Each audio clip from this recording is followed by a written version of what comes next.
안녕하십니까. 자연팜농원의 양동훈입니다. 날씨가 많이 더워졌습니다. 오늘은 다른 게 아니고 시험 재배죠. 어찌 보면은 작기가 마무리가 돼가고 있다 보니까 예전에 나왔던 제품 중에 컴플리트라는 제품이 있었는데 우리 딸기 재배하면 보면은 양액표를 뽑아줍니다. 영양생장용, 생식생장용으로 뽑아주거든요. 근데 양액을 타는 게 상당히 까다롭습니다. 보면은 수질 분석해가지고 대체적으로 이 미량 요소나 그다음 차량 요소, 다량 요소들을 다 구입해 가지고 조금씩 소분해 가지고 저 양행통에 타야 됩니다. 근데 예전에 한번 제가 이제 컴플리트한 제품을 맨 처음에 받았을 때 한번 봤을 때 그 당시 양액 재배를 가능할 것 같아 가지고 초반에 한번 해봤었습니다. 114거든요. 보면은 여기 써져 있는데 질소 인상 가리 비율입니다. 그래서 10, 10, 40. 이거는 결실용이라고 이야기를 하거든요. 우리 보면은 영양생장, 생식생장 막 이렇게 써졌잖아요. 그러니까 이건 결실용, 영양생장용 생각하시면 됩니다. 20, 20, 20은 질소, 인상, 가리의 비율이 20, 20이다 보니까 전혀 문제가 없어가지고 초기에 이거 쓰시면 되고 후기에는 이거 쓰는데 저희는 지금 한참 수확을 하고 있는 과정이다 보니까 질소, 인상, 가리 비율을 10, 10, 10, 40짜리를 결실기용을 해서 한번 사용해 볼 겁니다.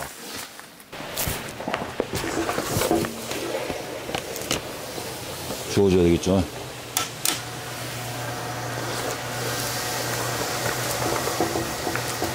제가 이 제품으로 농사를 마지막을 이끌어가는 이유 중에 하나가 뭐냐면은 제품을 홍보하거나 그런 내용보다는 가장 중요한 게 뭐냐면 지금도 복합 비료로 농사 짓는 분들이 많이 계십니다. 어른들 특히 우리 농사 짓는 선배님들 이거 타다가 중간에 잘못 타가지고 막 퍼내고 그런 경우도 많거든요. 그래가지고 중저가 복합 비료 한 2포씩 이어가지고 실질적으로 한 번 양액 탈 때마다 한 3, 40만 원씩 들어가는 것 같더라고요. 우리 다른 데서 농사 짓는 대표님도 그러신 분들 계시고요. 그래서 제품이 워낙 좋다고 하니까 그리고 그전에 한번 써봤으니까 이걸로 해가지고 과연 농사가 되는가 안 되는가도 보고 그리고 문제점이 있으면은 문제점이 있는 거에 대한 이야기를 또 해드리고 그러려고 영상을 찍은 거니까 너무 곡해하지 마시고 참고하시기 바라겠습니다. 그리고 만약에 진짜로 좋다면은 다시 이야기해가지고 제품에 대한 이야기를 해드리겠습니다. 자연팜농원의 양동훈입니다.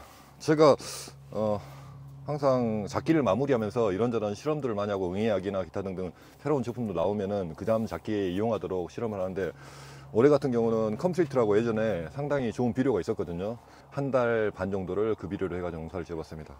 대체적으로 잎색이나 보면은 전혀 문제없이 장애를 나타내면은 바로 장애가 나오거든요. 예를 들면은 저는 보통 2주 이상을 봅니다. 2주 이상을 봤을 때 문제가 생기면은 장애에 대한 부분, 예를 들어서 결핍에 대한 부분들 그런 것들이 나타나는데 그런 거에 대한 문제도 없고 딸기의 맛도 그렇게 변하지 않고 그래서 실험해 본 결과 A통에다가 질산칼슘 같은 경우 한 60kg 60kg 좀 더 넣어도 상관없고요. 나머지 B통에다는 컴플리트 222 중기 비료를 해가지고 2포를 집어해가지고 농사를 시작했습니다. 컴플리트가 222 그리고 114 이렇게 두 가지가 있는데 네. 어떻게 쓰면 좋을까요? 이걸 하나만 쓰면 될까요? 뭐 잡기에 따라서 좀 틀리게 써야 되나요? 저희들 초반에 농사를 지면은 양액 비료도 배양액 조성비를 뽑으면은 초기용, 그러니까 영양생장용이 나오고 중기로 해가지고 생식생장용이 나옵니다.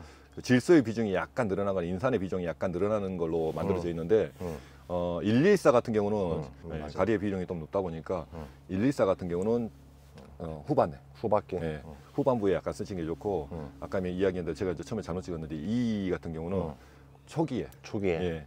어쨌든 질소의 비율이 높아야지 생육을 팍팍 당기는 데 도움을 주니까 이 같은 경우는 초기에 한 달 정도 적게는 한 15일 많게는 한 달 정도 쓰시는 게 가장 좋은 것 같습니다. 마지막 마무리를 그랬는데 전혀 문제없이 내가 원하는 금액이 씨 1.2 정도 맞춰주고요. 그리고 특별한 장애 없이 농사를 마무리하면서 그 생각을 했습니다. 기존에 저도 몰라가지고 그 전에 A통에다 막 한 통을 집어넣고 이래저래 해봤거든요.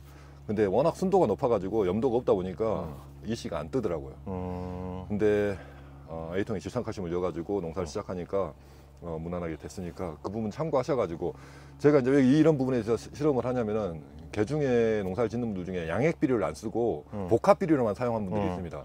근데 복합 비료를 사용하는 것 중에 장애를 나타내는 비료들이 가끔 있어요.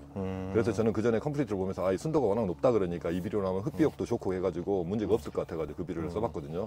그러니까 참고하셔가지고 뭐 궁금한 점이나 그런 거 있으시면은 저한테 여쭤보셔도 상관없고 제가 써본 결과 문제가 없으니 한번 써보는 것도 나쁘지 않겠다 싶어가지고 영상을 찍었으니까 꼭 참고하셔가지고 다른 비료보다는 훨씬 좋으니까 그리고 가격도 계산해 보니까 제가 양액 타는 걸 했을 때 한 통을 탔을 때 한 15만 원 정도 든다고 예를 들었을 때 한 22만 원 정도 드는 것 같아요. 저희들 막 그 양액 비료를 여러 종류를 사놓잖아요. 그리고 네. 미량 요소 같은 경우는 몇 년간 써가지고 막 굳는 경우도 있고 그런데 걔는 한번 여가지고 미량 요소까지도 다 충분히 공급할 수 있는 상황이 되니까 연세가 있으시거나 아니면 양액 비료가 타기가 불편하신 분들 그런 분들은 그 부분에 있어서 생각을 한번 해보시라고 이 영상을 찍었습니다.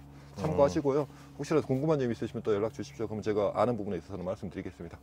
오늘 이 영상은 여기서 마치겠습니다. 감사합니다. 오늘 작기가 거의 마무리 돼가는데 다들 고생하셨고 새로운 작기 또 준비하는데 힘 받으셔가지고 좀 쉬시고 그래가지고 새로운 작기 또 한번 이끌어 가시기요. 자연파입니다. 감사합니다.